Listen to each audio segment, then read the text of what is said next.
Good afternoon. This is the befrienders. Hello.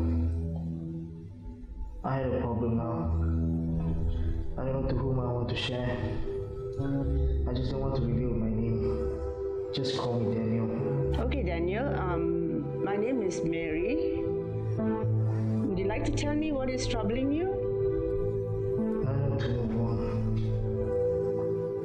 We've been through for 7 years. It's just like a blink of an eye. And then us broke up. Without a reason. I just don't know what to do. Daniel, you can share with us whatever is troubling you, and let me assure you that whatever you say is confidential within the center. I keep thinking about suicide. I tried to swallow the pills. I just feel want to end my life. I don't know what to do. You can't understand why this is happening. You didn't see it coming, and you don't see any reason.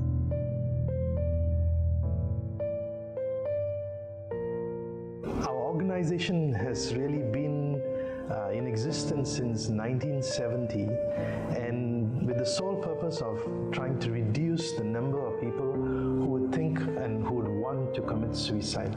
That is the core of our work here. All our calls are confidential. We do not know who is calling us, and we don't want to know as well, so that our callers can feel that they can trust us.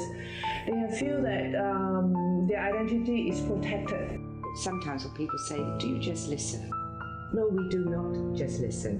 We practice something called active listening, which is actually listening to what is not being said. We have a lot of problems that are around relationships.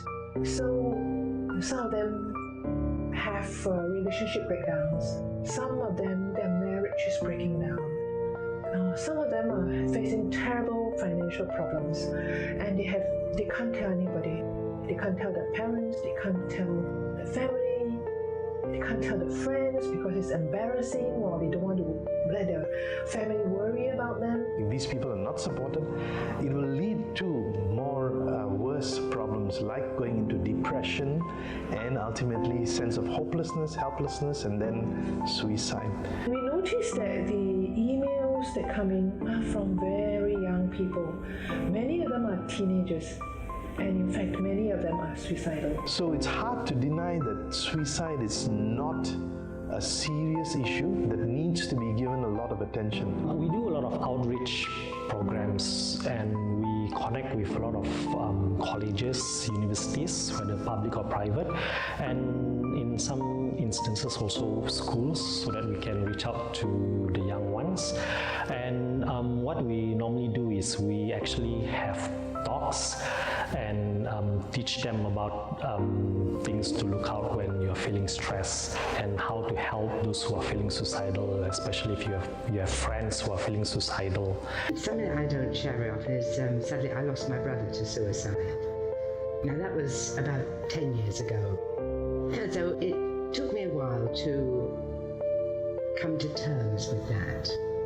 And I knew that until I come to terms, you cannot be a befriender. You cannot come into the befriending if you have any baggage with you, if I'm making sense. Last year we had about 24,000 contacts, 24,000 contacts for the whole year. That included about 21,000 phone calls and about 3,000 plus emails. From that, anywhere between close to 30% indicated suicide ideation. That means they were thinking about suicide at least. But it also included those who are already at the brink, saying that they are actually going to commit suicide. So the official suicide rate in Malaysia is 1.3 over 100,000 population, and this was actually done a few years back. But experts claim that actually the number is much higher now, which is around 8 to 12% per 100,000 population. The recorded cases of suicide is higher amongst men than it is for women. Now if you look at a graph, the sort of line for the ladies is going up slightly, but more of an even level. But talking about figures of men that actually complete suicide, the men is always higher, and it's actually going up. Now, why? My personal view would be is that these days men have so much on their shoulders. Men by tradition are the breadwinners. The wife wants the Mercedes, the wife wants this. You've got to put your child into private school. So, you know, many people might think that more women in their lives, but in actual fact, it's men. So right now we have around 120 volunteers to help us run 24 hours a day. But across Malaysia we have 8 other centres, but only Befrienders KL is operating 24 hours. In many ways, I feel I've grown a lot in understanding humanity.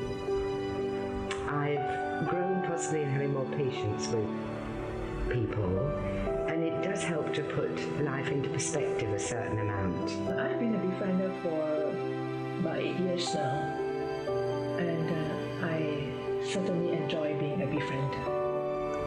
I think one of the things that really moves me is every once in a while some caller tells us they have been helped.